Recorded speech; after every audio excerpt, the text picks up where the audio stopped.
Hey everybody, welcome back to the only podcast produced by three two-time winners of IMSA Spirit of the Race Award. You're tuned into the Check Engine Podcast. We are hosted on Anchor.fm and we are streamed worldwide on all the platforms that you use to listen to your favorites. My name is Nick. Joining me after a week away are my two good friends, Andrew and Tristan. Hey guys, what's happening? Good to see you again. Yeah, it's good. It's good to be back. The reason for the absence, I'm just going to say it was to partially plan this episode. And it definitely helped, but I don't know. We're jumping the gun here, but I'm excited for what we're going to do tonight. I'll just say it. I was out of town. I couldn't record with you guys anyway. So that's also true. I was on a work trip. So yeah, we had some life stuff happening. And hey, this isn't our full-time gig. So every now and again, we have to make some adjustments. But no matter, we're here. And we got some cool stuff to talk about tonight. Hi, Tristan. Hello. I like I told Andrew when we hopped on the pre-podcast chat, and Nick, you're like, "What do you? How you been? Working." And that was about it. Okay, so wait, Tristan, you had the work trip 2 weeks ago? Yeah, and I was gone. Starting 3 weeks ago. I was also gone this last week. I mean, life crazy. Things are opening back up. Yeah, you're telling me. Yeah, exactly. I'm in charge of the company's cell phone bill, and I'll tell you, people are traveling and using them again. Wait, you're in charge of actually paying the bill? Oh God, no! Because if it was, it'd be paid on time. Oh, oh my God! He's counting roaming minutes though. That's what. Yeah, I am counting data use. Oh, is what it is. Got it. Yeah. Okay. I'm watching. You guys remember roaming minutes and rollover minutes and all that shit? Yeah. Data stash. Ooh. I remember when we first got the plan with the rollover minutes. That was like, anytime nighttime minutes. What nights and weekends? Yep. Mobile to mobile. All the scams they ran on cell phones. But we're not a cell phone podcast. We are not. That's true. We are, in fact, a car podcast, and we have car stuff to talk about. Andrew, you almost let the cat out of the bag like 2 minutes ago. I did. What's on the agenda? Well, tonight we're going to talk about we're going to exercise our powers of being infinitely on time with memes, as long as the only place you witness memes is this podcast. Does anybody remember? I guess it was like just before lockdown last year. On Twitter, the meme went around about internal monologue and like people who have it versus people who don't. I missed that entirely. You missed that entirely? Oh, good. No, that's good.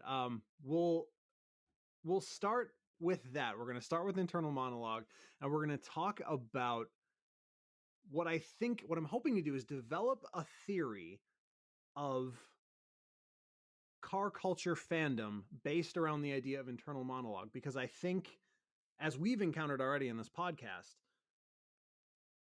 the way people perceive the physical object of the car or individual pieces of it, or, I mean, just with the people we've had in this podcast, the way people deal with the idea of the car is so greatly varied.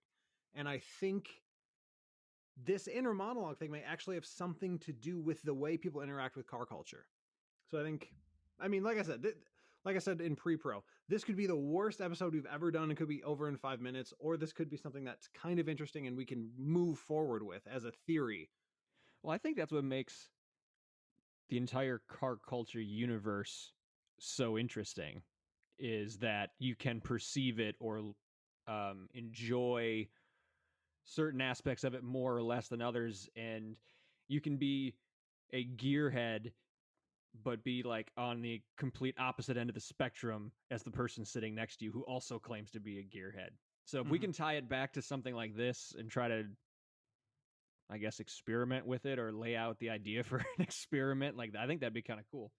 Yeah. I mean, that's kind of where I'm hoping we'll end up. So the way Andrew pitched this episode, a little behind the scenes, is read this article and trust me.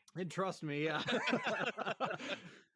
So we did, and here we are. I had 10 hours of driving to do on back-to-back days for my work trip, so I had a lot of time to sit in a car and think about cars. So actually, listeners, full disclosure, at this point in the episode, you are about as much in the dark as Tristan and I are. Yes, other than you haven't read the article that Andrew gave us. That's the only advantage we that's have the on you. only difference. So we're going to see where this goes. Yeah. But before we get into any of that, does anyone have any pace slaps, neat car news, anything? Don't have to raise your hand. We Share? have video now. It works. Tristan is raising his Got your hand on the attention, video didn't it? chat. It did. So Yes, Tristan. I have a follow-up to our discussion of touchscreen interfaces and things like that. Mhm. Oh yes. Because I posited the theory that you could change a touchscreen layout if you needed to, and physical buttons, you were kind of stuck with them. Yes. And I actually went in and got my car updated, Mm. and it moved a button. Ah! What? Which one? It put my engine automatic start stop that I hate so very much. They moved it right to the main screen, right there, so I could just boop it and turn it off every time I turn the car on. That doesn't save your on-off status? No, it doesn't. Ugh. So knowing that, they at least made the button easier to get to. Well, that is okay. That's a positive change. It's a step in the right direction. Yeah, at least. so they realized that was something that the feedback from customers or looking at logs, how often that button is pushed or whatever. Like, oh, people are using that a lot. Let's move it. And the UI guys that get paid too much actually did something right for once, and put it where about them. They were overpaid and underworked. Yes. They they actually did something right, and it showed the value of that when you have features you have to handle. Now, we don't want to launch back into the whole discussion, but I think it was just interesting that those things happened one right after the other. We discussed it, and then I went to the dealer, and it happened. That is great. That's very awesome. appropriate. That's awesome. I am getting old. Update on that. Today I was in traffic at a stoplight, and a Veloster N pulled up next to me, and I was very tempted to roll down my window and be like, "How's it going?" And then I was like, "Wait, what the fuck is going on? No, I'm not doing that shit." But it was the blue. That has nothing to do with your age. Yes, it does. I would. You've never done that anyway. How many times have you just rolled down your window to talk to a stranger? Not once in my entire Okay, so that has life. nothing to do with your age. I mean, it may. What else could it be related to? That I just really like that car and still want it? I'm just saying. I don't know, man. It was a glitch in the Matrix. Something. Yeah, you're not old enough yet because you haven't started to offer them help at the gas station. Yeah. Oh, ew. Or something like that. That's vile. What year is it? Okay. All right. So this is something hey, I've nice car. What year is it? That is something I have absolutely experienced with my brother, who likes older cars, specifically Pontiac Grand Prix. Mm-hmm. And I mean, like he's all about it, right? The year, the model, the specific features tied into the paint code, tied into the, like, he knows how many of this in black with whatever, which I think I've talked about before briefly. So he has that interaction at gas stations all the time. Including he once had me go pick up a wooden steering wheel, like a specific spec steering wheel, for his dream Grand Prix. And that guy tried to have a conversation with me about the wheel. And I was like, oh, actually, it's not for me. It's for my brother. I don't know what you're talking about. But yeah, that whole trying thing. To get paid, man. I'm just doing a job. I don't know if I want to get involved with any of that, but I'm worried it might be happening. It might be drawing me in. I feel like my first instinct is to say I kind of miss that, and I'm looking forward to that. Just like the one race I got to run with the kart this year, just getting around those like-minded people, and it was up at Road America. So while we were running on the go-kart track, there was an 8-hour endurance race, the World Racing League was running on the big track around us the entire day. Oh, So that's cool. it was super cool because you can look out and like it's that semi-pro stuff, right? So you got your Miatas that are caged, and then there was a guy with a C4 Corvette that had tiger stripes on it, and like there's just and then all the way up to like a full-on like IMSA TCR car. Like there were some teams with some money, or Wow. like a Porsche Cayman GT4 that would run in Michelin Pilot Challenge. So like there was all the way up to that level, and then like these home built, like BRZs with Top Fuel dragster wings in the back. All this stuff. Like it was really cool. But then you just like all the people in the kart track, started, you're looking out in between races, and that just sparks those conversations. So I missed it. But if it's something I know nothing about, that would make me very uncomfortable. If someone just assumes something because of, whatever the hat I'm wearing, and they like, you know what I mean? Like if I'm wearing like a Gulf Oil colors, and it's like, oh, you remember the 1972 driven by this, by that? I'm like, no, I don't. I was born in 1987. So I just thought the hat looked cool, man. Leave me alone. Leave me alone. That's something I will briefly mention. A switch has flipped in my head, and I'm so sick of race cars with Gulf livery colors now. Unfortunate Facebook post today, then, Nick. Yeah, I think that that was going to bring it up. The McLaren Formula One special livery for Monaco, I think, looks amazing. I think it can still look good. But I tweeted like a couple weeks ago, like, imagine a year with no Gulf liveries. Like at any level, no Gulf liveries. It would never happen, which is kind of a sign that maybe it should, but maybe it's like a time away thing, or I don't know. I peaked Gulf oiled. So is it just because, so that actually brings up a good question. Just kind of like a would you rather type question. So there's a lot of classic liveries that kind of get redone and brought back. And you're saying Gulf, and I get it. You see more Gulf recreations than probably any other ones. But Martini. Like, I was just gonna say, which one? Yeah. If you couldn't see it ever again, which one would you just do without? Gulf, Martini, or the black and gold John Player special, the Lotus? Oh God, the Player special. The Player special. Because the issue with the Player special is it's never good. There are, well, maybe this is an issue in the other direction, but there are hundreds of well-executed non-Gulf liveries, right? There's across motorsport, personal just the cars, blue and orange together. Yeah. And whether or not it's intentional, when you put light blue and orange together, invariably, if you're at a racetrack, that's what people are going to assume it is, even if it's not. But the Player special always looks like trash because no one ever gets it right. And because it's not necessarily just black and gold, like there's other elements to it, and almost they're always font especially. Yeah, they're always missed because you can't replicate that logo because it's not that. Yeah, so it just looks weird. Yeah, it's text is what it was. Yeah. And I think it also has to do with the fact that the car that it was originally on, like it just worked on that shape, like the body panels on that car. Like people try to put it, I saw someone try to put it on a TCR touring car, and it's like, Yeah. Just even like the gold pinstriping, it just doesn't work. You got to have a certain body shape for it. Yeah, you really do. But I think you could mess around with the colors on the Martini, the different shades of blue with the red, and adapt it to any car. I think that one might be the easiest to recreate. Yeah. Just because it's a little more versatile. So I just looked up Player special livery, and you have to do something different. You can't try to imitate the Lotus. Even when Aston Martin did it, it just looks bad.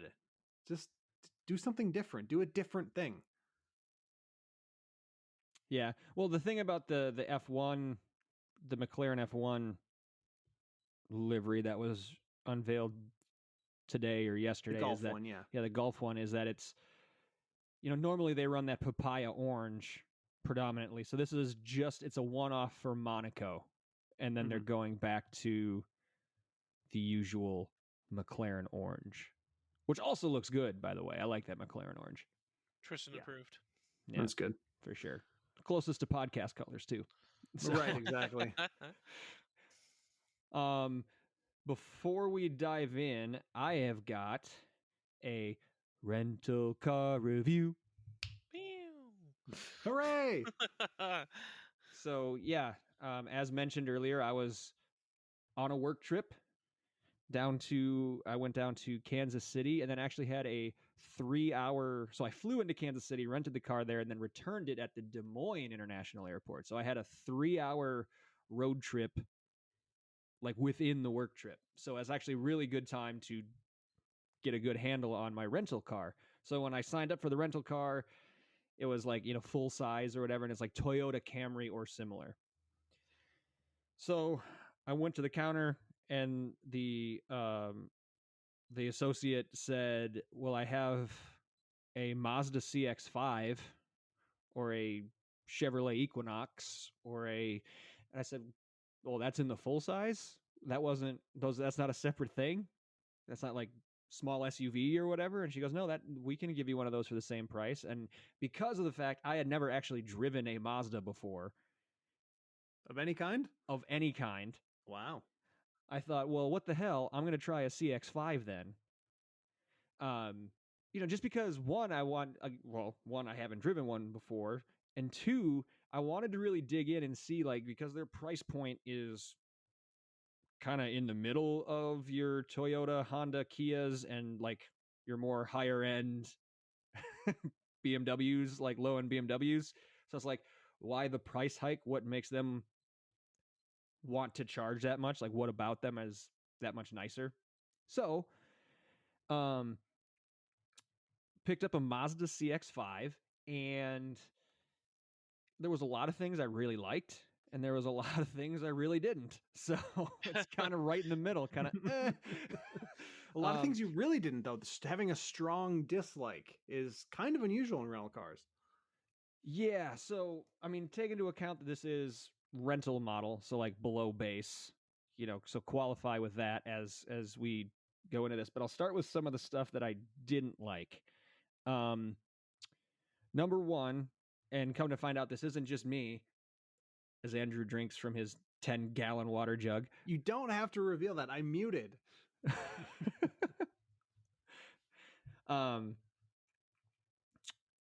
So I come to find out this wasn't just on the Mazda.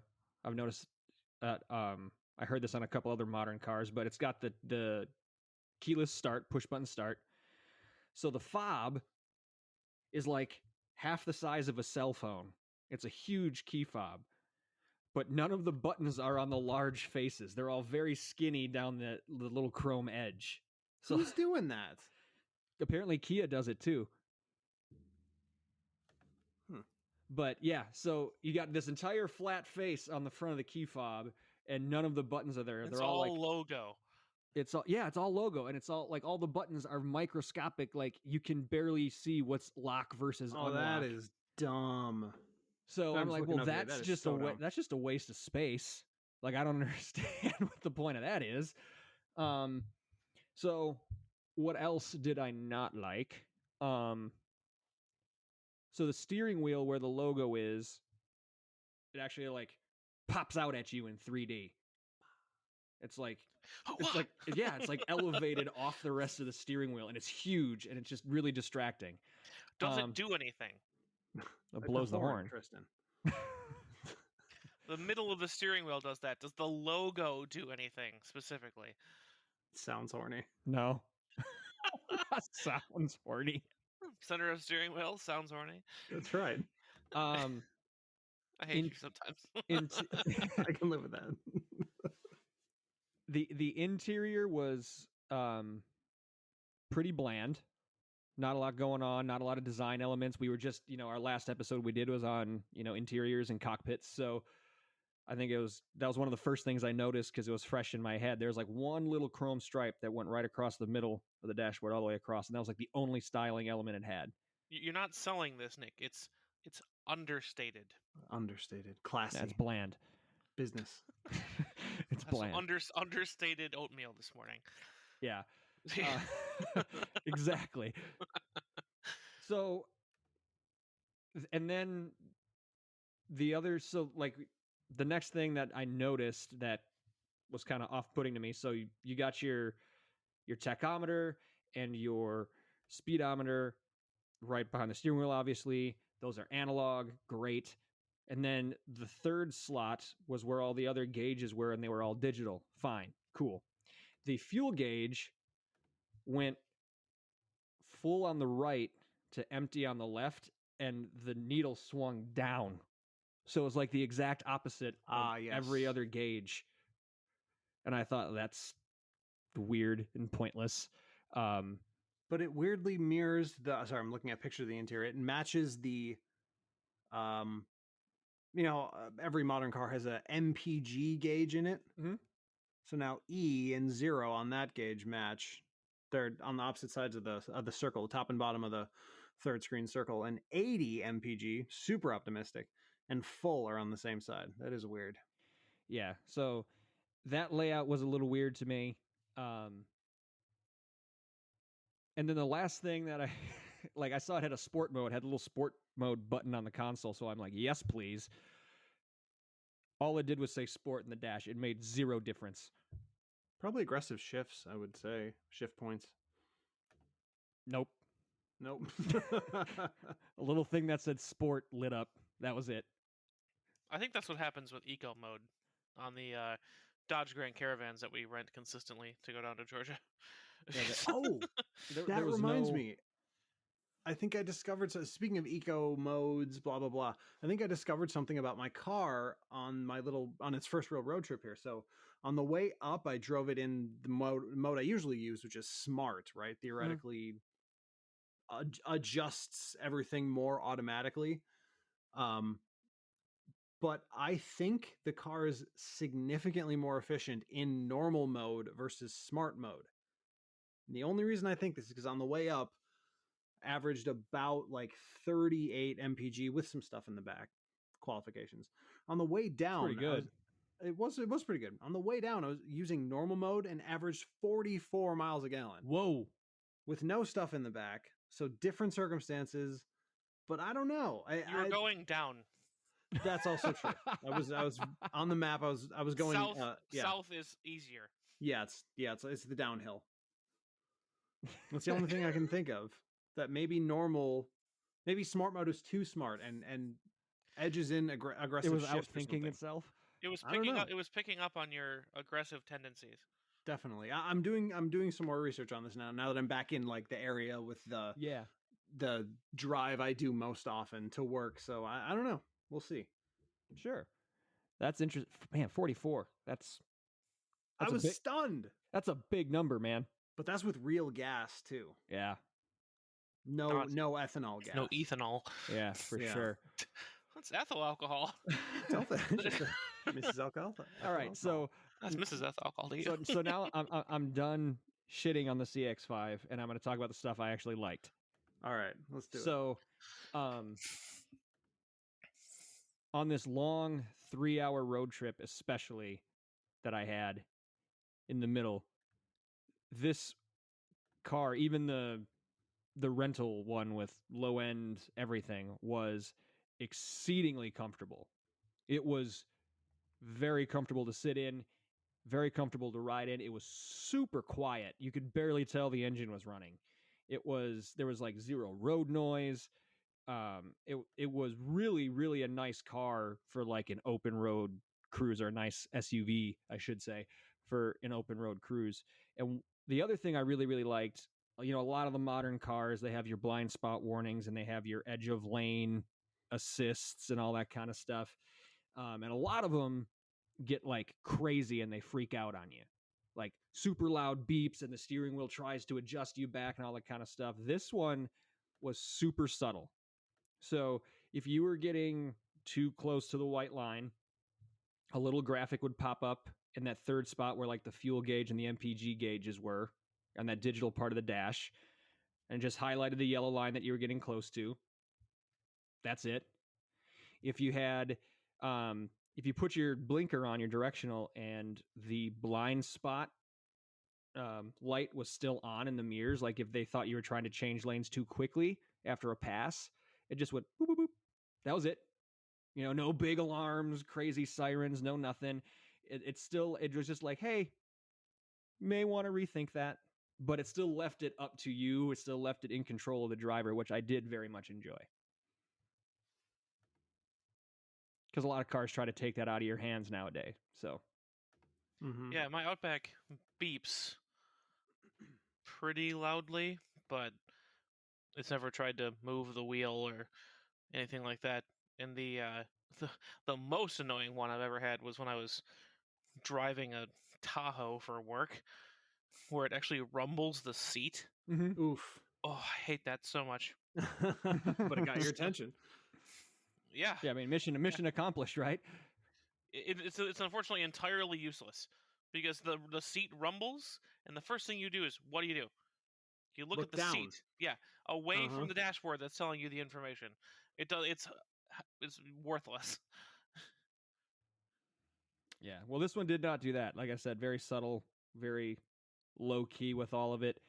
Still, again, leaves it in the driver's hands and doesn't try to do everything for you, which was really nice. I'd say probably overall 6 out of 10. Okay. Like there's a lot of things, like I said, that I didn't like, but I mean, it was incredibly comfortable, even for a rental car with low end seats. It really was to drive. That's good. The stupid key in and of itself for moving 2 of those points. Oh yes. I looked at it like, who approved this? This is It's one of those everyday annoyances. Yeah. And like, I'm pretty fortunate. I have pretty good eyesight. So like, and even I was like doing this because it's obviously just 2 padlocks, right? Like that's all they could fit on there. And it's like a millimeter difference to tell which one was open versus closed. So it's like, which one do I press? Like, it's just put it on the bigger where you have more. Anyway, that is ridiculous. So weird quibble with my car is it's like lock, unlock, trunk, but the trunk button and the lock button look the same, and the unlock button is the Subaru logo in the middle. There's like a silver trapezoid at the top and a silver trapezoid at the bottom, and the Subaru roundel in the middle. Mm-hmm. Yeah. And the unlock is the Subaru button. I mean, I guess that kind of makes sense because if it's the biggest, flashiest button, do you get like little bumplies on the lock button or something? Because that's what I have, little bumplies on lock at the top. It's very hard to figure out unless you look at the key. Like, you have to like figure it out, because normally I would think like lock and unlock should be the opposite of each other. And then the one that I'm going to use the least, the trunk popping button, is the one that can be camouflaged behind the Subaru logo. Well, technically, the one you use the least would be the panic button. Mm-hmm. Hopefully. Yeah, I think that's its own thing somewhere else on the face of the thing. So gotcha. I mean, unless you're a little jittery, but you shouldn't use that one that often. What, you jittery boy? That's what you are? I thought that's where he was going with that. So yeah, I would say 6 out of 10 for the CX-5. Well, all right. We've been rambling on for a while here. Let's let Andrew run this thought experiment on us, huh? Yeah. I don't want him inside my mind. I don't want him inside. That's it's too late. Yeah. It is. Before we do that, Nick, though. Before we do that, we've got to remind folks how to get a hold of us if they so choose. So we're all over social media. You can find us on Facebook if you look up Check Engine Podcast. Andrew, you mentioned that you were tweeting out stuff before. Where can they find us on Twitter? At Check Engine Pod. Tristan, where can they find us on the Instagrams? Also at Check Engine Pod. Be sure to like, follow, share, post, direct message, reach out however and whenever you can on those social media pages. You can ask us questions that we can answer on the air. You can let us know what you like or dislike about our topics. Give us feedback on this one. This is an experiment for us, so let us know. You can give us, if you don't like it, give us an idea. What do you want us to talk about? Give us topic ideas. So thanks in advance. Yeah. If you think it's so easy, you do it. Yeah, exactly. Listener. All right, Andrew. All right. Where to begin? Yes, let's begin at the beginning. Makes sense. So I really became aware of this meme. I want to say it was like January of this year, because I don't spend that much time on Twitter outside of our account, which is all exclusively car stuff. I don't venture out onto scary regular Twitter that makes me very angry. So it took me a while to find out about this, and I don't even remember where I heard it, but in January of 2020, a tweet went pretty reasonably viral by a guy named @KylePlantEmoji. Okay. His tweet says this: "Fun fact: some people have an internal narrative and some don't.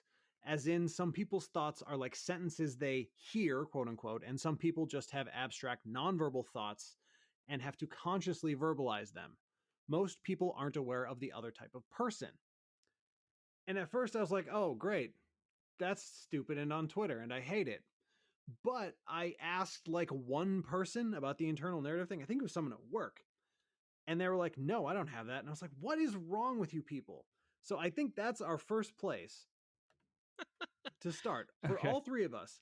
Personally, I have an internal narrative. It is I mean, not like a constant narration, but it's a internalized voice where I basically have internal discussions with myself or think my ideas or what I'm going to say before I actually do it, or it even comes out in conversation or on this podcast. You will hear it. I will start to say something. The voice in my head will go, actually think this, and I have to change it and go, or well, or something. Basically, just a filler while I change my mind and what I'm going to say, sort of in real time.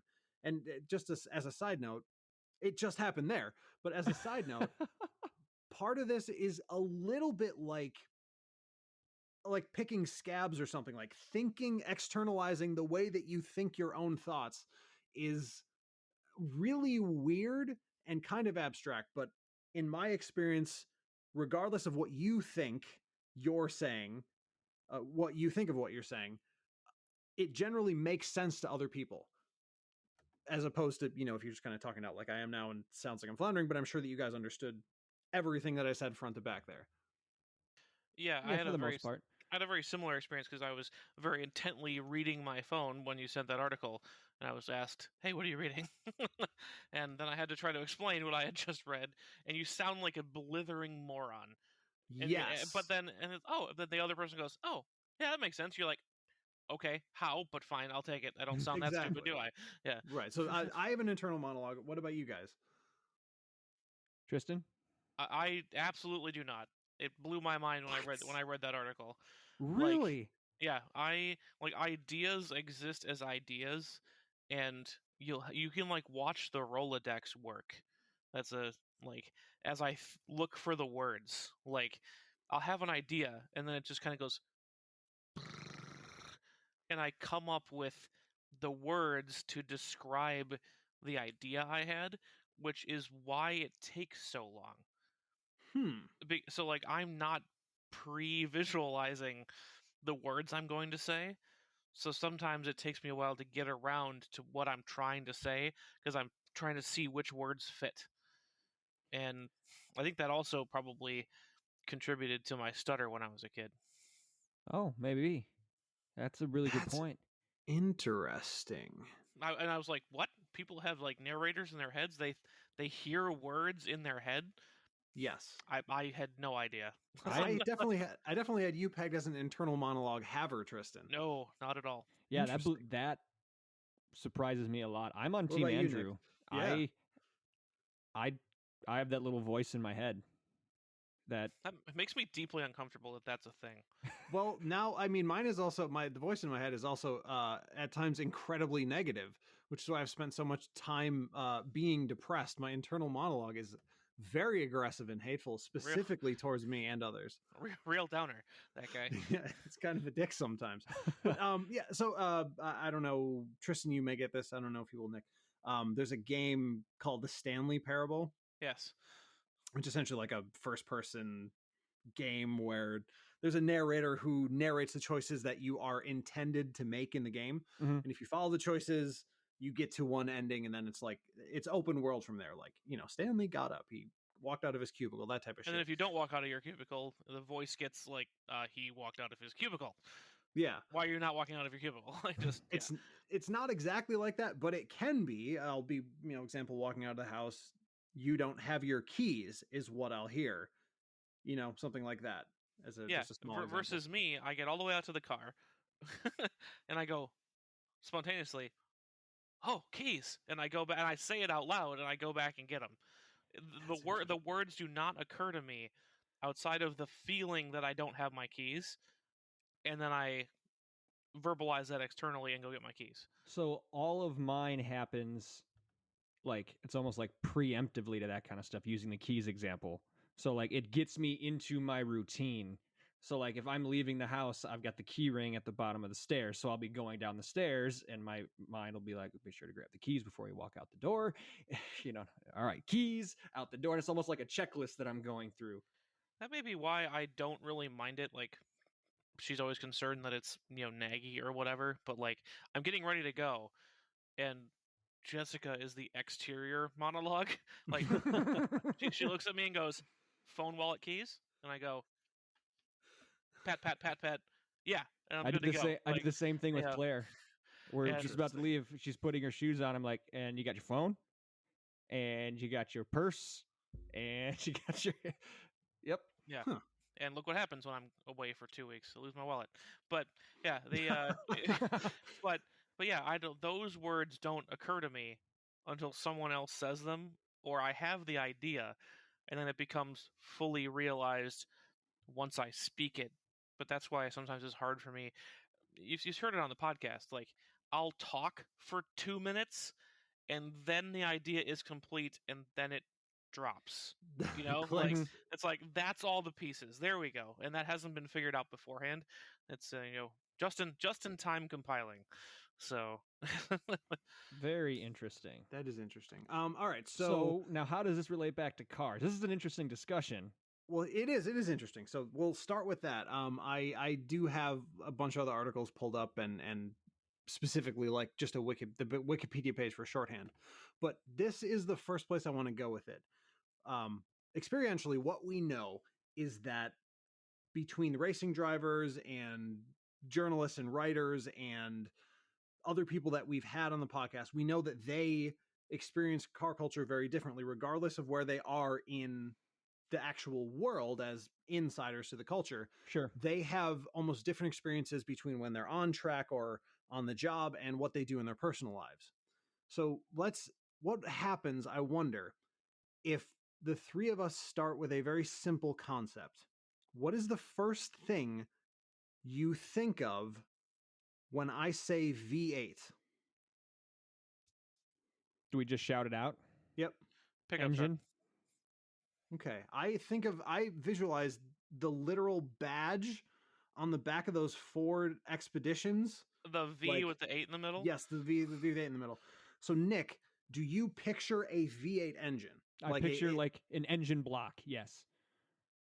See, this is actually exactly what I was hoping for. And I picture things that have V8s in them, apparently.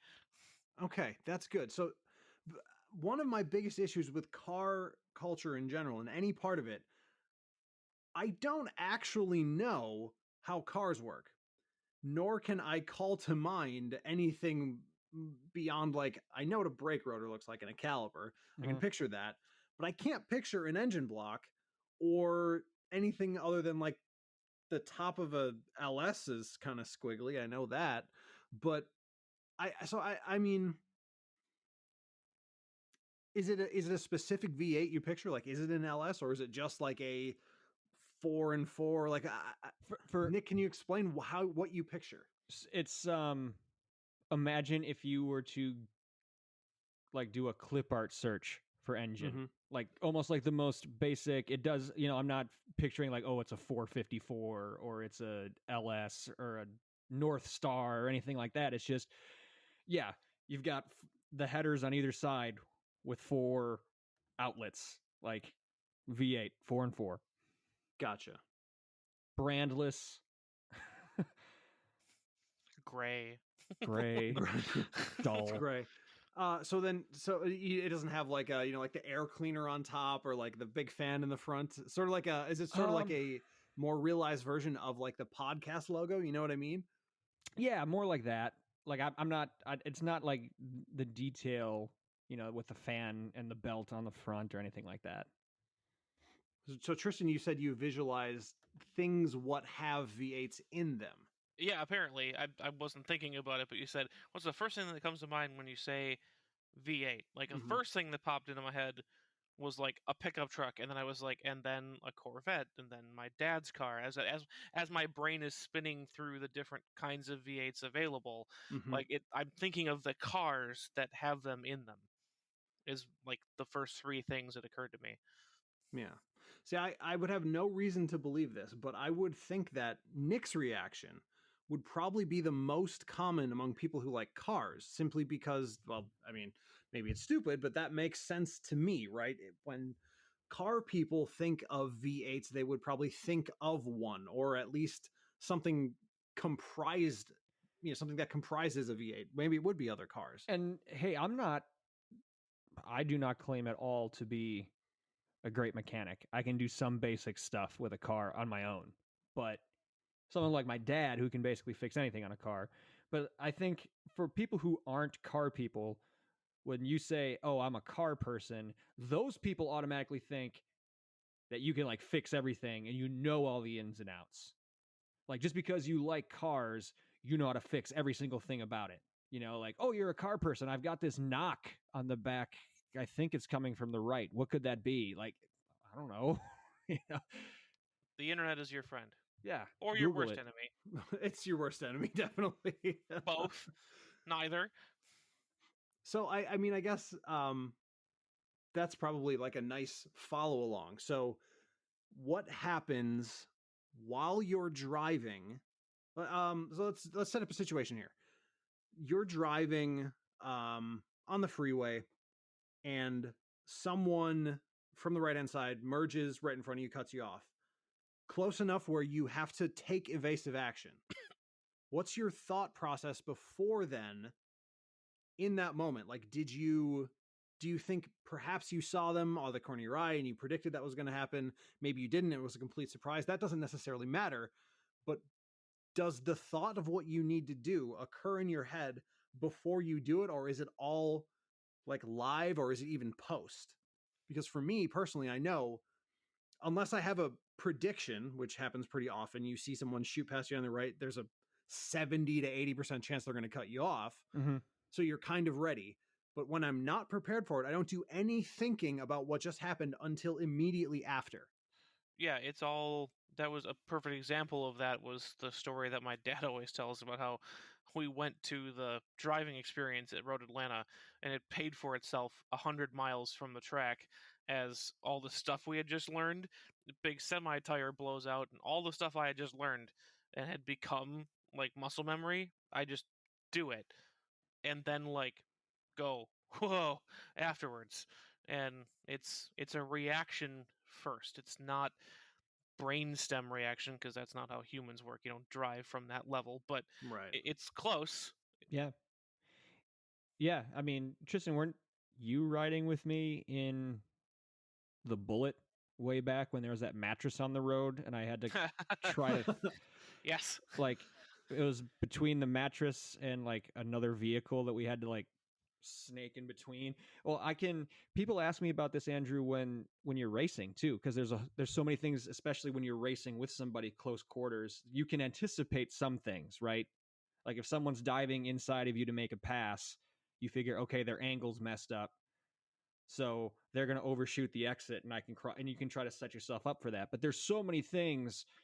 Somebody darts in front of you, or a couple people tangle in front of you, and it's like an accordion effect and backs up. Like people ask, my dad asks me this all the time, and I give him the same answers. He's like, "What were you thinking when?" And it's like, I don't know. It's just reactionary. the point is nothing. But afterwards, give me a little bit of time to process it. I'll get out of the cart and we'll be walking back to our trailer, and it's like, okay, so here's kind of how I saw it and here's kind of how I tried, but heat of the moment, I don't know any of that. And like your brain, based on like the things that you know, it doesn't take long for your brain to remember things, and then your pattern recognition takes over all the heuristics in your brain, and then you make a decision before you consciously make a decision. I think the craziest one I ever did was when I saw a deer land in the road in front of me and I mashed my foot on the gas. specifically so that the airbags wouldn't go off in my car. Yeah, that's right. I remember that story. Yeah, Like afterwards, I was like, "Why didn't you hit the brake?" And it wasn't a mistake. I was like, "Well, because I didn't want the airbags to go off." Oh, I didn't want the airbags to go off. My brain thought that through in milliseconds and jabbed the gas faster than you can realize that you were thinking it through. Yeah, exactly. But you did think it through, just not your conscious mind. all Yeah, the right. all And the shortcuts your brain takes. Andrew, and I think it changes a little bit too depending on the car you drive. I think, like for me, I love to drive stick, but up until I just got this Focus last summer, I didn't drive stick too regularly. It was only when my dad would let me drive his Corvettes, right? Right. So if in all of my other vehicles, the Colorado before that, for instance, if someone cuts me off and I actually jump on the brakes, I know where he's going with this. I jump on the brakes. Mm-hmm. First time that happened in the Focus, I didn't think left foot dump the clutch to keep the engine running. Like I just jumped on the brakes, and then that was bad. So like you do have to train yourself a little bit when the vehicle you're in is different. Like now when I get into the Blazer that I have to tow the cart trailer, I'm, without really thinking about it, I'm braking earlier for stoplights. Like there's extra weight. It's going to take me a longer time. The brake caliper, the brake rotors aren't as big as they are on my Focus. It's not designed for that. And that's a silly question that I get from a lot of people. I think it is, at least. You guys can judge. But like, humans have, for millennia, done something called code switching, where when you're put in a different environment, you literally think and behave differently. Mm-hmm. And so, like, I get in, when I got in my WRX when I had it, and I get into Jessica's car on an automatic, like, people are like, "Oh, aren't you always reaching for the clutch pedal?" It's like, no, because I know there isn't one. Like, it's not. Maybe I just didn't own a manual car long enough, but I feel like everything else became second nature. But my brain knew what car I was sitting in and what it did and didn't need to do. Well, see, that's interesting because I, going from the Veloster to the Elantra, I never had a problem. The only time I went for the clutch is when I tried to do something stupid, and use the double clutch gearbox like I would a manual pulling up into the driveway, and my left foot just went for the clutch and nailed the shit out of the brake. So it just it's like the most violent step of bounced himself off the steering wheel and didn't do that again. It was bad. But I regularly do that now driving Meg's Kona because the binnacle is exactly the same as it was in my Veloster. See, that would be okay, but that would match. Yeah. Like your brain being stupid, it's of itself, and taking all these pattern recognition shortcuts. It thinks you're back in where you need to use the clutch, but if it's a different environment, your brain goes, I don't need that. It's a different car, and it categorizes them appropriately. Yeah, that's true. All right, to go back to something you said, Nick, because it's an interesting difference. In my very limited experience doing any kind of racing, even if it was just at the little indoor kart track, my inner monologue is going insane when I'm in that cart. It's like it's the most intense internal monologue ever. Every single thing is essentially being narrated to me, but it's not a crowded racing field. Most of the time I'm chasing someone, it's like, go you fucker, go you fucker. No, you're over driving, you're understeering, it's this, it's that, it's what's next, left, what's next, right. It's exclusively internal monologue. It's almost like I'm not even thinking about what I'm doing because it's being narrated to me. So I will do that if if I know there's no pressure from behind, and if I'm kind of by myself, like qualifying when they space us out, right? And I've got 20 lengths in front of me, 20 lengths behind me, and I can just focus on my own line and not have to worry about anybody else.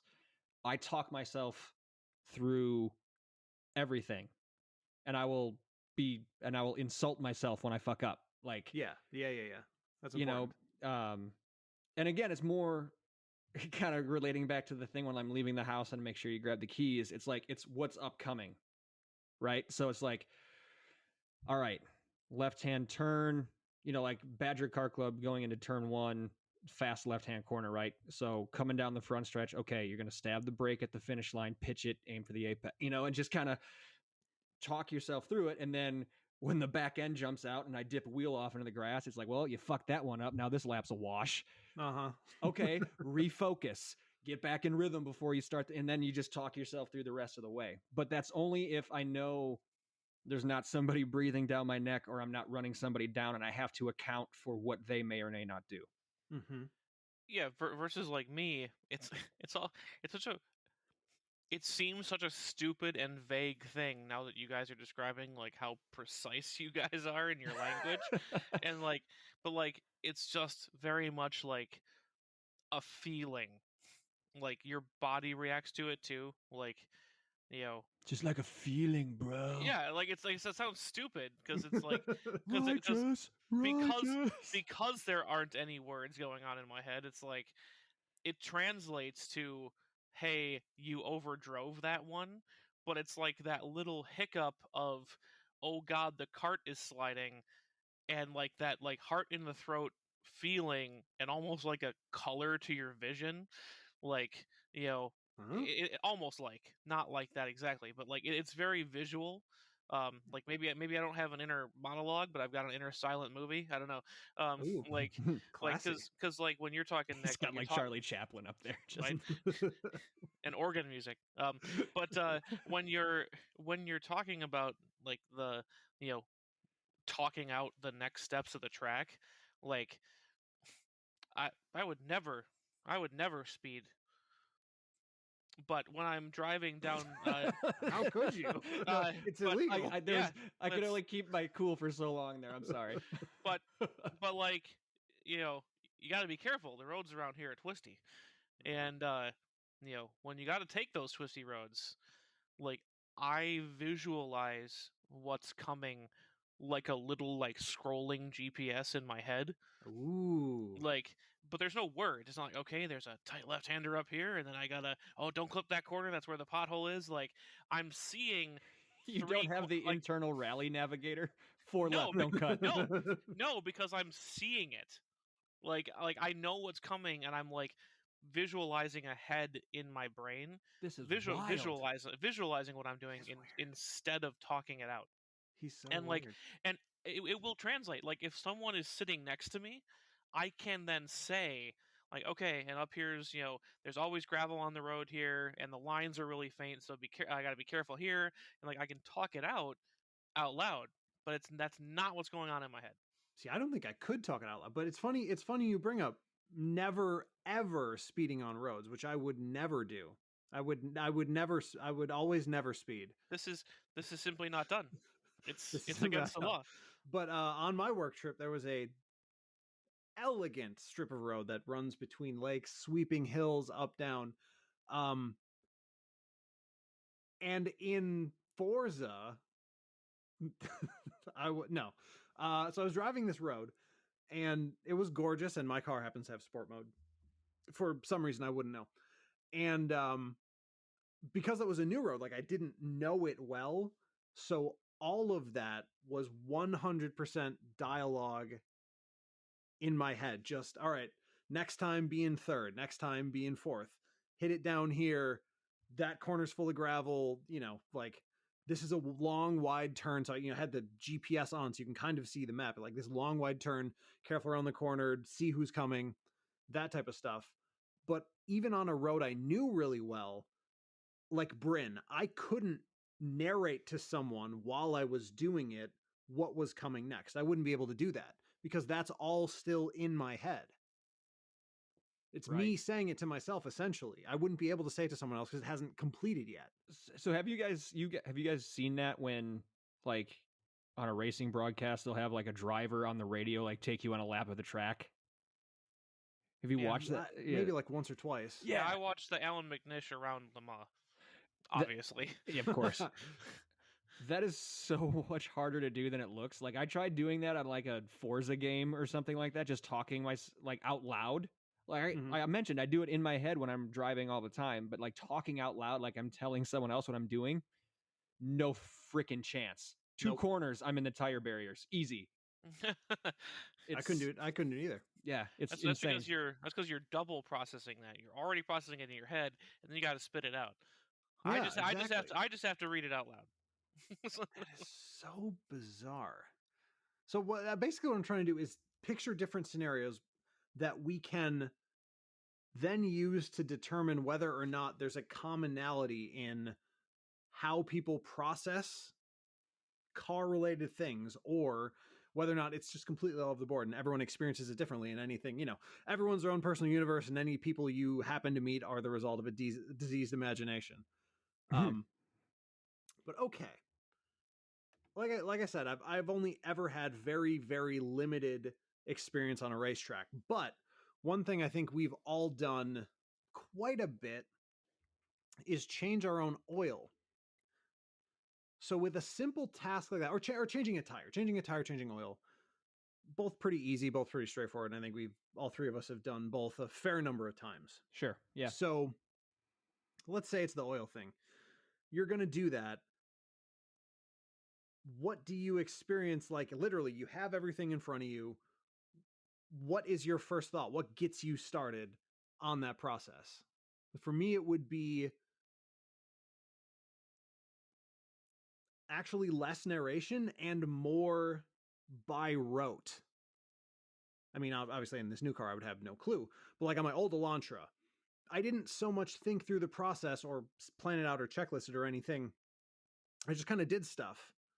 And so it's also hard to explain exactly what I did because it just kind of drove itself. I honestly change my oil so rarely on my own. It's always at least a social event, even if I'm doing the work.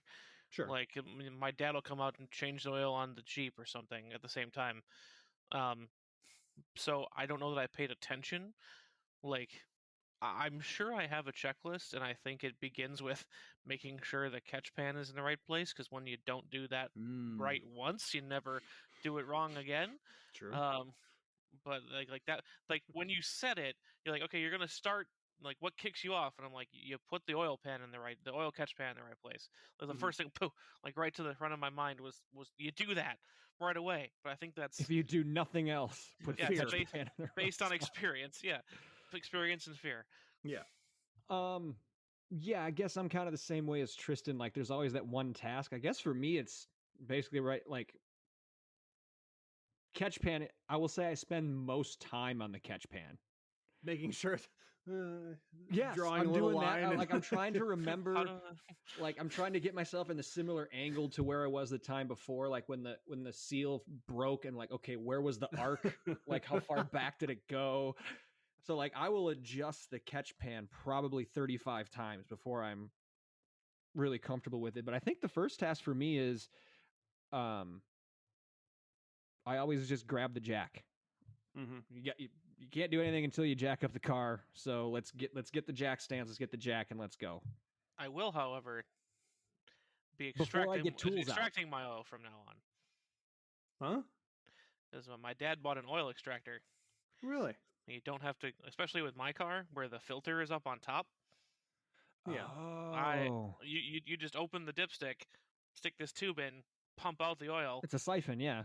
And it's actually physically like a vacuum pump. Yeah. And then you put the new filter on and then fill it back up. You don't have to go into the car at all. Well, that's kind of cool. And so my entire process will now change. But previously, it was the catch pan. That's interesting. So what did you say it was for you, Andrew? Or did you say it's kind of, you don't really? I just kind of did it.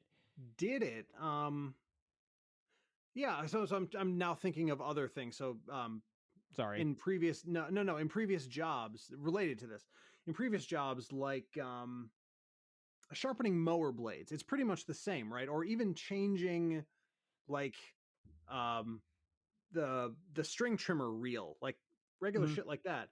It's not, unlike almost everything else I've described to this point, there's no internal monologue for that. There's no sense of narration unless something goes wrong, and then it's just negative criticism. You fucking idiot. That type of stuff. It's there's tasks like that it's just not. There's just nothing narrated about it. It's just something I'm doing. Mm-hmm. Yeah, I think that's probably most. I mean, even people with an internal monologue, like there comes a point where tasks become so mundane, it doesn't require thought, and without conscious thought, and without conscious thought, there's probably no monologue. That's my assumption. Even when you're sitting there spinning your wheels, like you're sitting in a quiet room and you're thinking about stuff, it's still conscious thought. You're thinking about it. Like when I fill my water bottle, I'm not thinking about it, as evidenced by the fact that Nick heard me overfill it. Maybe I should be thinking about it. That was a very interesting ASMR. We might release that as bonus content sometime down the road. But like, I'm not sitting there thinking about it. It's just happening because there's no conscious thought happening. I don't know. That's interesting. I mean, I guess I would have thought, or not necessarily because I know how I think, but it seems like there'd be some level of consistency there between doing an active activity like driving or racing or whatever, and doing a labor task, for lack of a better term. I think it also depends on what it is, and for me personally, it probably also depends on how bad I am at it. Because if it's something like wrapping presents, which I'm horrible at, my internal monologue is going fucking insane. I can tell that for mine, it's all feelings. It's not monologue because like I just come out of that experience wrecked, like out of sorts and sad. And why would anybody ever want to open this piece of garbage? Like, yeah, man. Just and like, but that's me telling you. And until I talk to somebody about it, it's just a feeling. Like, it's yeah. Oh, that's really funny. Looks like it was wrapped by a 2-year-old. Yeah, that only had one hand. It's quite poor. Quite a poor job. All right, so let's try to bring this back to cars with. I'm trying to think of a good way to do.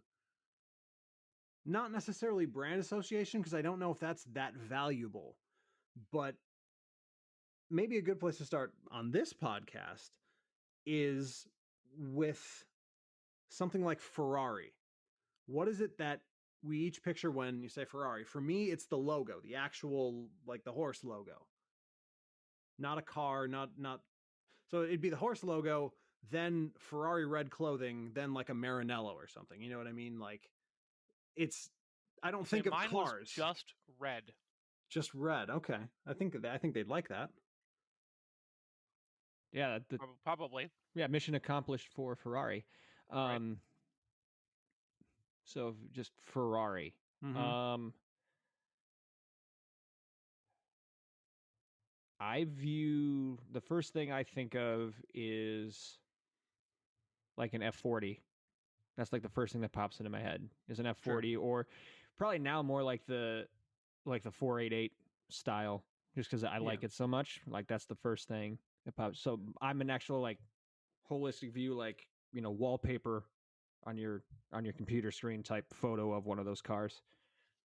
What about 911?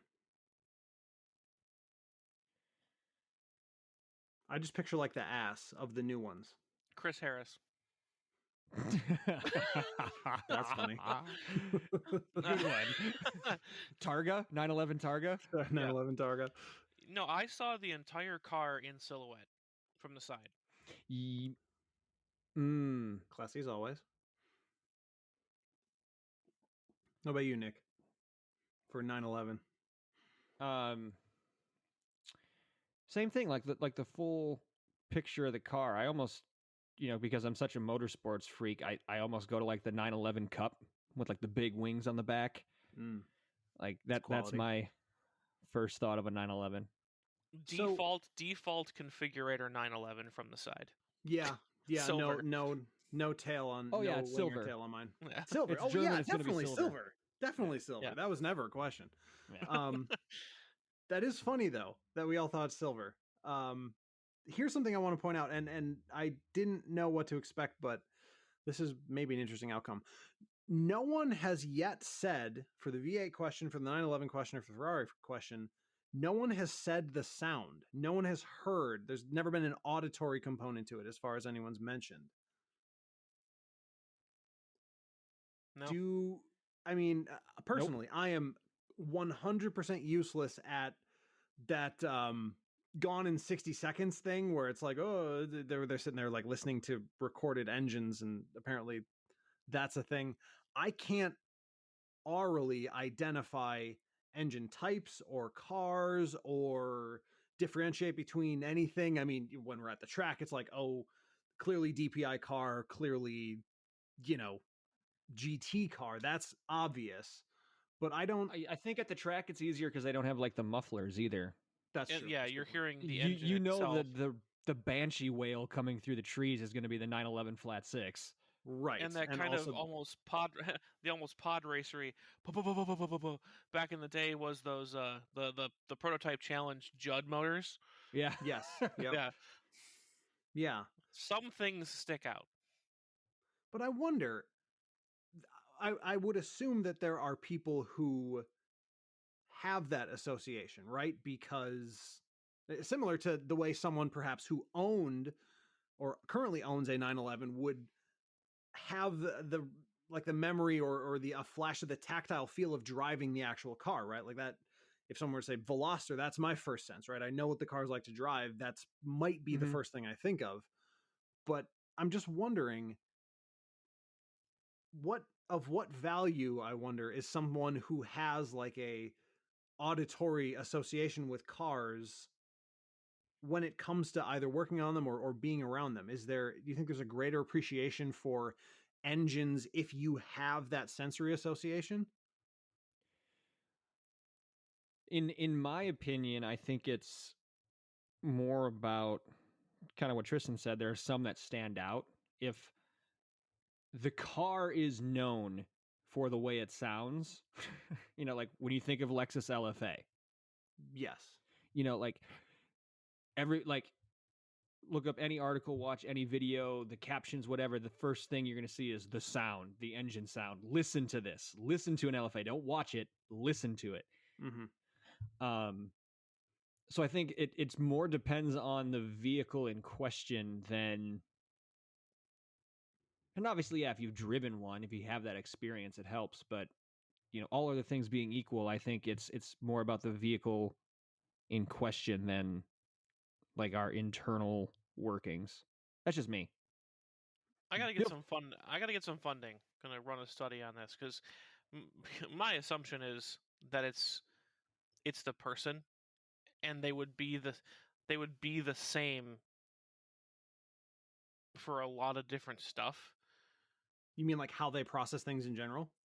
Yeah, like cars, and if they associate, like when you say, if I were to tell you, I know not a podcast for this, but just I told you, talking about Gone in 60 Seconds, you say, what do you think of when you think of Nicolas Cage? What about him?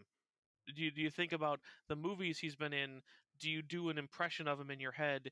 Do you see him doing the Nicolas Cage thing? I see him grabbing that girl's ass in the beginning of Face Off. Invariably, that's never changed. So it's like, I'd be curious if you do it not just about cars, but you do it about a lot of stuff. If there are oral people, tactile people, visual people, and of the visual people, are you visualizing objects, the whole object, a specific part of the object over and over, colors, what have you? Yeah. And I'd be curious if that was the same. Definitely. Well, because the one thing I would say that kind of runs counter to that, Tristan, is if we were to do the same thing with music, I would be able to do that much better than with any car engine. So even if someone said the Subaru Boxer engine, I can't hear the sound of that in my head, though I can sort of recognize it a little bit when I hear it. out in the world, but something like the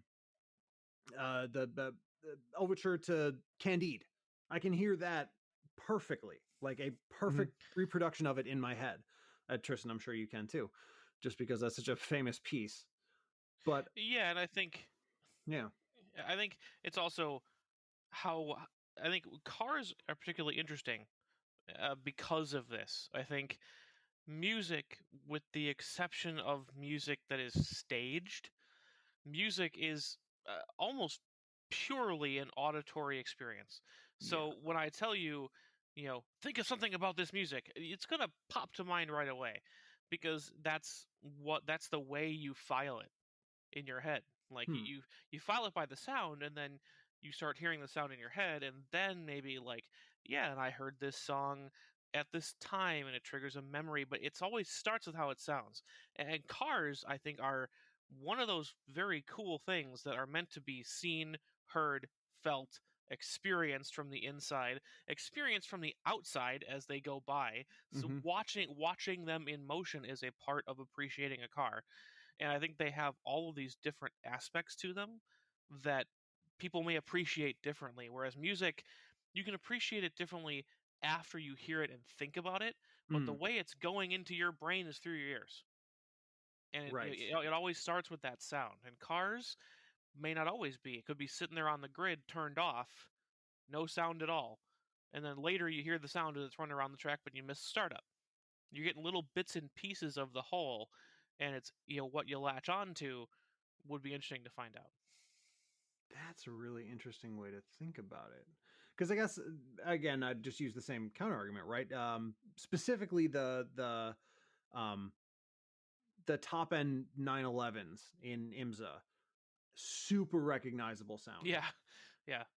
But and I think that would be one that I could pick out. But if I just heard that in isolation, not thinking about anything else, or not thinking about IMSA, or not at a driving to a track, I don't think that I'd necessarily identify it, and definitely would not. I'd be able to identify it as a flat six as opposed to, a really souped up four, something like that. Right, You know what exactly. I mean? And that's, I think that would be, but someone might be able to. That's what I'm Versus, saying. I know that there are people, and I think Tristan, I feel like maybe you've done this, or maybe it was Nick. I know between the two of you, at least one of you can hear engine misfires. Yeah, because I can't. Actually, because, and this might help you. It's music. You hear it running. You hear the cylinder firing order, even if it's all placed together, and then a note drops out. Yep. And so it sounds like a guitar out of tune.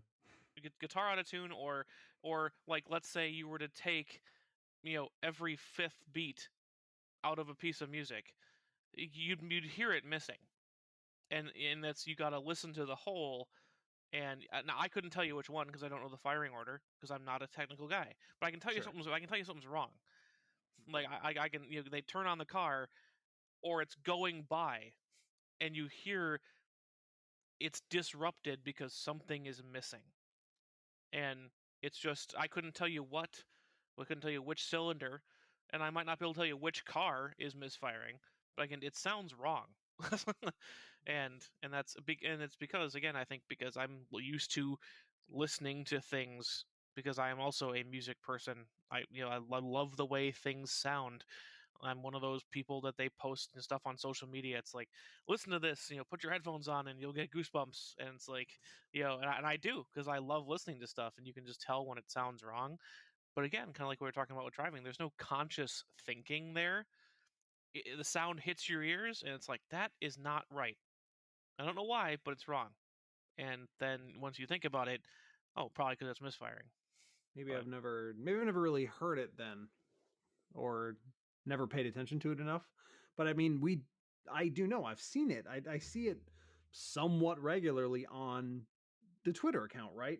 There'll be a auto journalist or someone will post a video, and then someone posts a comment like, yeah, and it's also misfiring on 6. And I'm like, yeah, I couldn't tell you which cylinder. What the hell are you talking about? I can't even hear that. Well, because usually it's like someone's tuner car, and they've got a cat delete, and they've got a big open exhaust, so dropped or missing engine noise isn't even necessarily that out of the ordinary, simply because with the reduced back pressure, it just doesn't sound consistent. It doesn't run consistently. You know what I mean? It's like every fucking Harley owner with a Screaming Eagle pipe. It sounds like shit because your engine's not firing consistently because there's no back pressure. Well, up until a certain point. Up until a certain point. Yeah, exactly. Up until a certain point. Yeah, and that's, barrel valves versus butterfly valves on intakes on race cars. Like, barrel valves don't let a lot of air in at low RPM, so they barely run and they sound terrible. And although they're stuck with the same hardware a lot of times, cars tuned to go fast don't like going slow, and it's that on a grand scale. So just basically take it and speed it up. If it's misfiring, you can hear it when it's slow, when it's idling and kind of okay, here we go. That feels wrong. Like, because it's loping to and then something misses and you go, oh, that's weird. Same thing, just sped up. It feels crunchy and uncomfortable. That's interesting. I like Nick saying it's like an untuned guitar or out of tune guitar. Yeah. Crunchy and uncomfortable episode title, though, by the way. Crunchy and uncomfortable. All right. So add footnote. I wonder.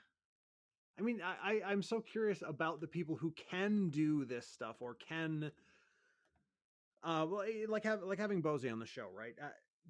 Now watching, I don't know if you guys have seen this. I haven't been retweeting it as maybe as religiously as I should have been, but NASCAR unveiled the next gen car. Actually, let's pause right there and talk about the engine stuff. What if I say NASCAR? Does anyone hear things when I say NASCAR? I started to, but I think because you specifically asked, does anyone hear That's things? a good point. I had meant to do that differently. If you had just said NASCAR, probably not. Yeah, I don't think so either. I wouldn't have. I would have seen the logo. Yeah, the logo was probably the first thing that pops into my head. And the first thing that popped in my head was those long tracking shots they have on TV as they go around a bank. Like, it just as it goes past. That's good. That's good. Anyway, so where I was going with my original point, Bozy was at the unveiling for the next gen car. Next gen cars, plural. And he has a big, long series of tweets that he retweeted recently from back when he first saw the car on track, wherever it was. It was literally spy shot footage of the car. And based on that, he talked to some people he knew. He had a bunch of educated guesses. He briefly explained this on the podcast, but the cars hadn't been released yet. So he had a list of things in his tweets. And again, check him out on his account at Bozy Tatsarevic if you haven't, because it is really, really interesting. He had awesome. a list of about 7 or 8 things that he figured had changed in the next gen chassis, which were not announced at all in any way by NASCAR until last week or whenever it was. So the IRS independent rear suspension, he guessed the X-Track gearbox. He guessed a ton of stuff, almost all the changes that were not internal. Literally, like, they mounted the pedals differently. They were, I think, top hanging, now they're bottom mounted like a GT car. That was the only thing he didn't guess, only because you can't see that. Right. Everything else he guessed based off of the footage and, him asking the right questions. But you have to know the question to ask before you can get confirmation or, theory confirmation from someone. Yeah. So clearly there's a group of people we know who can identify mechanical issues by sound. There are a group of people who can identify mechanical behavior by sight. And I'm so captivated by that because I have no ability to comprehend how that seed starts. And even when he was on the show, he said it's just an idea. I see something and it doesn't make sense, or it does make sense why it would be that way. And I have no response to that, simply because I don't even understand what he's saying when he says that. Yeah, didn't he say he was like he sees himself as a spider that like crawls up inside? That's right. Yeah, yep, the spider crawling up inside, which is incredible. But I have a need to know more about that, simply because it doesn't make sense. You saw a car going around a corner. Okay. Yeah, I mean, I can tell you when something's wrong, but I can't just watching a car go around a track, I'm not going to be able to tell you what kind of suspension they have in it.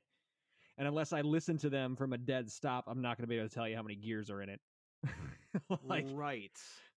Like if I know it's leaving the pits, unless sometimes in a car with that amount of horsepower and torque, they might leave the pits in like second instead of first. Sure. But it's like I can't just show up to a car already in motion, be like, oh yeah, that's a 6-speed. It's got independent rear suspension. It's probably running a 910 spring in the back. Right. What? Right. I mean, it's kind of like, for me, the same thing when magazines or publications do spy shot stuff. And this was like way more common before the pandemic, but like the Corvette was the last one where people were just obsessed about every single frame of every single image and video that was ever released about the C8, right? And they were dissecting it, and it's just the amount of conviction that people had in what they saw or interpreted from the video, to me, was saying like, all right, clearly there's a group of people out there who have a completely different ability to if I use the word centrally, which is the correct term, to perceive with their senses coverage about cars, right? So I remember right when I think it was maybe like the first ever possible test of the twin turbo V6 Vet engine, right? People were losing their fucking minds. They were going absolutely ballistic that a Corvette would have a twin turbo V6, and they're like, you have to listen to this. And I listened to it and I was like, why am I listening to this? This doesn't do anything. What is this? Okay, great. I'm happy for you. Or well, maybe I'm sorry for you. I don't know. Sounds like an engine. Yeah, thanks. I don't know. I need someone. I was kind of hoping that one of the two of you maybe would have like this audio synesthesia type thing, but not your night, man. Sorry. I guess not. All right, so that's one thing we got to find. We got to find someone who has the audio car gene to explain to us a little bit. I wonder, I mean, doesn't it just, I would think it comes from experience, interest, and time. Like, you may like have heard him talking about that, or like some of this other, the Corvette stuff or whatever, but it's been a few years, and it's more of a curiosity, like, oh man, how does he do that? And versus like something critical to your job, like if you're a mechanic or whatever. Well, like for example, power on a PC tower, and I can listen to it go through the startup steps, and I can tell you based on if it whines or the hard drive makes a funny noise or whatever else, like based on noises, I can tell you what's wrong with it. I can tell you, yeah, that's using a spinning drive. It doesn't have one. It's got an SSD in it. Like, and you can look at all this stuff because it's critical to a hobby and my job. That's true. I can do that. Like I know all these things about it, and so maybe it's just a matter of interest and time and getting it wrong, motivation, getting it wrong a lot and opening it up and going, oh, it's actually this, and then every time that happens, the pattern recognition in your head gets better.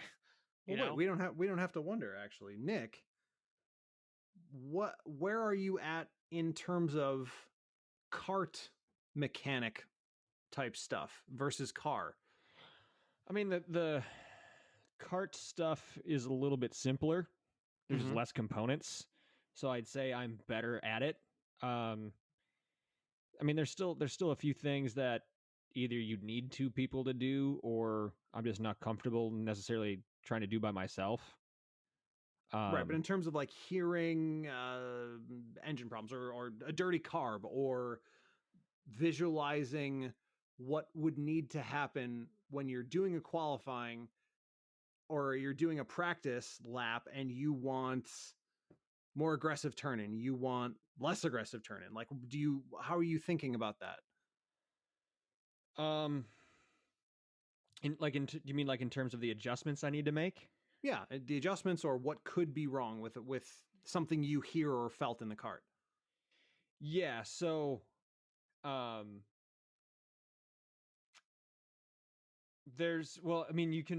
basically compartmentalize it because we also don't have a ton of time. Now, if it's like the week or 2 weeks between races and you have time to like really tear pieces apart and put it back together, but when you're at the racetrack, you don't have a ton of time to do all that. So usually our adjustments come down to tire pressures or ride height for handling. So most modern carts have a really cool system where it's got like a pill inside like a cassette that can raise or lower the rear axle. So it comes down to just usually the first thing I go to is tire pressure. If I'm if I want tighter or looser on turn in, I will raise or lower tire pressure accordingly. If the engine isn't pulling right, and sometimes like the air consistency, if it's like hot and humid versus really cool and crisp, like not only will that change your grip levels, but there's a certain rev band that where the engine does its most work, right? And you want to get it in that sweet spot. And temperature changes, whatever it is. Even the fact that I'm running on tires that are now a week older, you have less grip on exit, to pull you down a straightaway. So you may have to make a gearing adjustment, an extra tooth on the rear gear or something like that to get you back into that sweet spot on the motor. So there's just a few things that my mind goes to instantly. And if those things don't work, I'm usually asking around like, A, did I do it wrong? Or B, is there something I haven't thought of yet? And usually there's something I haven't thought of yet. But yeah, carts are pretty simple, dude. Like there's a few adjustments you can make, and then you also don't want to throw everything at it at once. Mm-hmm. My dad and I always make sure, or if my dad's not there, another buddy of mine who comes out, like we always make sure to do one thing at a time. Because if we do 5 different things and it's better, you don't we don't know which one made it better. Yep. So you got to try to sneak up on it. Standard troubleshooting. Yeah. Mm-hmm. So when you're thinking of these adjustments, and this would definitely be a question someone I could talk about with like Eversley or something, or God, Andy Lally would be amazing for this. I feel like he's just driven everything. Mm-hmm. When you're thinking or feeling this when you're driving, presumably this would be during like practice laps or whatever. Mm-hmm. Is that something that you narrate with internal monologue to basically tell yourself to bring up later? Or is it like a retrospective kind of thing where it's like you finish your lap, you're thinking about it, maybe you're remembering your way through and you're like, I didn't like that. If it's something that really stands out, like if it's like really bad, it's something that I'll note right away. Otherwise, it's kind of that walk back to the trailer where I can kind of process. But usually if I notice something the first time, practice is 4 or 5 laps, right? Is in a session and we get a couple of those. So if it happens on lap 1, I am going to try to replicate it on lap 2. Like I'm going to try to brake at the same point. Man, the back end really stepped out. I had no rear grip. Is that just because the tires are cold? And the next time I come around when they're warm, it'll be better. So let me brake at the same point. Let me turn at the same point. If I'm still, all over the place, okay, now the next time is let me try to adjust how I'm driving it to make it better. Is this something that can be adjusted by turning in differently, by braking later, or, adjusting my line? And if it's still all over the place, now it's like, okay, this is something we got to look at this back at the trailer. We've got to do some things. So that's kind of my process is, will it repeat again? can I change it without adjusting anything on the car? Just by adjusting the way I drive. And if all those things if I go all the way down the list, and then it's like, okay, now we got to adjust it. And that part usually comes after the scales when we're walking back to the trailers. Like, okay, now what do we have to do? Because I know I tried this 3 ways from Sunday and none of it worked. Gotcha. That's interesting. Yeah, I mean, and this would be the perfect time to have a pro racer, because and I'm not a pro, so I'm sure they could like just blow me out of the water with how they read things and how they feel not even things. That, but it's just there's an intermediate step there. Not only do they have to feel what they're feeling and then, verify with co-drivers, whatever. They also have to translate that to a team of people who will do the work for them. Mm-hmm. And it's not that the drivers like just tell the engineers and then fuck off, unless it's F1, but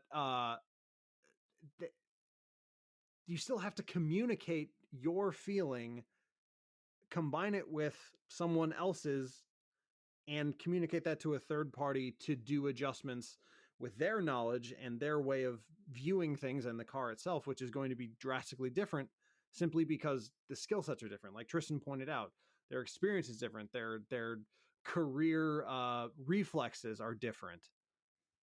And I think that's I think that's got to be a struggle, if nothing else. Yeah, for sure. I wonder, like, I don't know if we can do that in a text. I was gonna say, I could reach out to Eversley and Telitz and try to send them a Bible of a text and see if they read the whole thing. Or maybe we just say, hey, would you mind coming back on? We've got a question for you. Well, we'll have to work this down. So really, I mean, unfortunately for anyone listening still, we haven't solved anything. No, we'd blabbered for 90 minutes. It was interesting to talk about, but I don't think we came to any real conclusions. No, we didn't come to any conclusions, but we've laid out a roadmap now, right? We've started a base outline where previously there really wasn't anything. So we've determined that 2 of us have inner monologues. One doesn't. One is weird and shall be ejected from the colony for, I guess, being a witch or not being a witch. Burn her. Who's the possessed one with a demon talking inside their brain? For not being a witch, you shall be. And interestingly enough, when we get down to things like brands, no one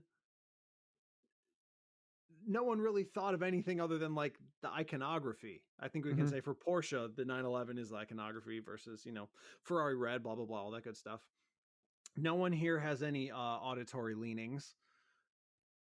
But there is there's some commonality between how we experience things while we're driving on the road versus driving on a track or in a more aggressive situation. However, the processing of that is very different. The processing of the experience is different. Yes. And what else do we have? It's interesting that in general, humans can function in such wildly different ways, and the end result is basically the same. Right, exactly. And that's really where, in idealized fashion, I'd like to go with this, right? So how many race drivers experience driving on a track the same way? How many of them experience something as simple as the brand that they drive for the same way? Like, is it 100% happenstance? Are there people who associate with their brand and love it in a way, you know what I mean? Or do they love it because they're paid to love it? Exactly. Or is there like, some people with genuine loyalty and it means something to them and they only want to drive for whoever it is, Honda or whatever. I mean, there are all of these people, not just in the professional world, but in the regular world, that love cars. And it is such a multi-sensory experience, as you pointed out, Tristan. It's not even something that you can fully experience with just a single sense, because there is always another level. Even if it's something like, I may love Lamborghinis, I will never be able to drive one. But if I could, that would be another piece of it. That would be another part of the experience that might change the way I interpret anything related to that brand or the color yellow. You know what I mean? Like there's all of these possibilities that come from a very singular experience, and it's the multitudinous nature of the interfacing between the person and the culture that I find so interesting, as opposed to the culture itself, which maybe is really a really bizarre thing to say, I guess. I just think this needs to, in perfect state, this needs to be a roundtable discussion, because we can't close this book with just the three of us. No, not at all. Clearly, we're missing a lot. But we figured out which questions to ask. That's true. That's valuable going forward. And we want the listeners to input what other questions should we ask. What other questions haven't we asked in the last 90 minutes that need to be? Yeah, that we can either try to fumble around and answer, or that we can try to reach out to some of the people we know and get the answers. Do you have an inner monologue? What's it do while you're driving? What's it do when you think about cars or hear engines? Or do you have the ability to hear just some cylinders and know somehow through magic how many there are and what they're doing and what configuration they're in? Are you that guy?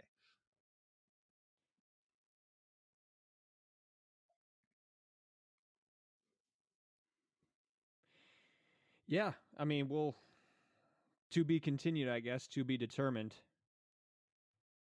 But I don't know. I think we've. Do you think we've kept the listeners enough? Yeah, I think so. I think I've about run out of foolishness for now. Well, what foolishness would you like to say?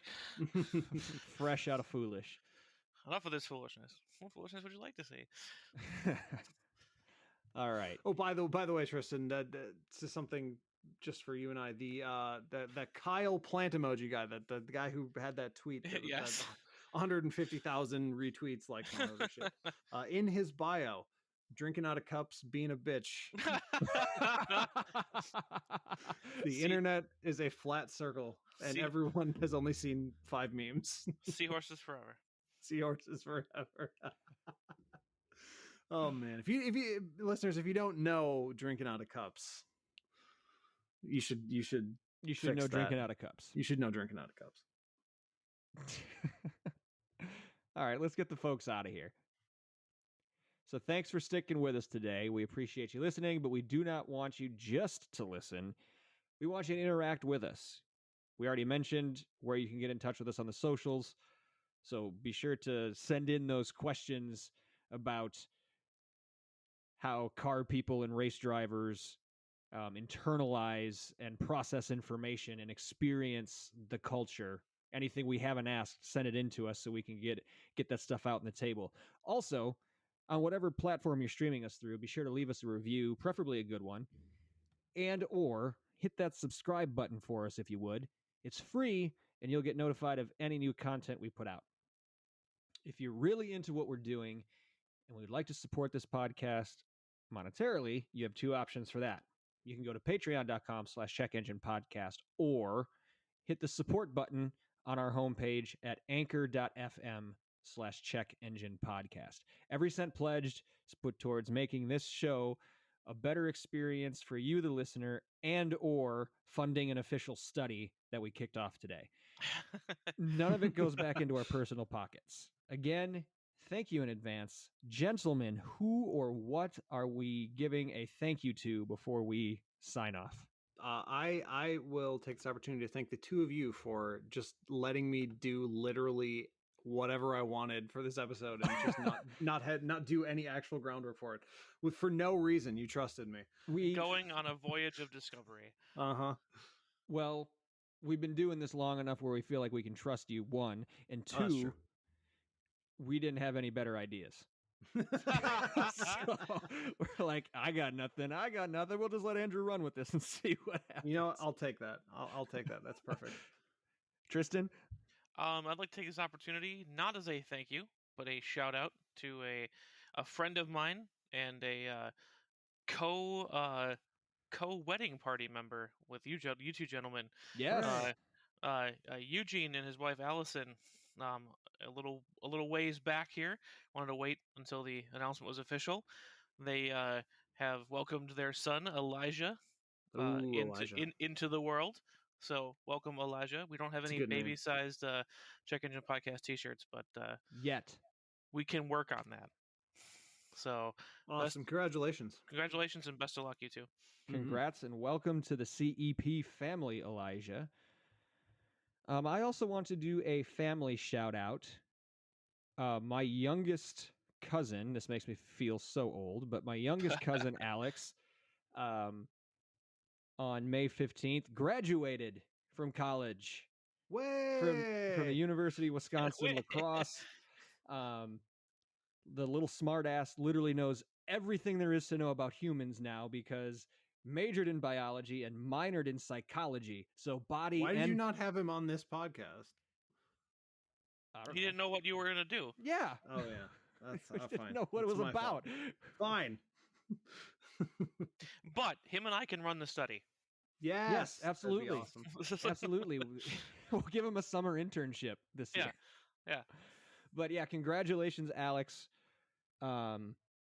We're super, super proud of you.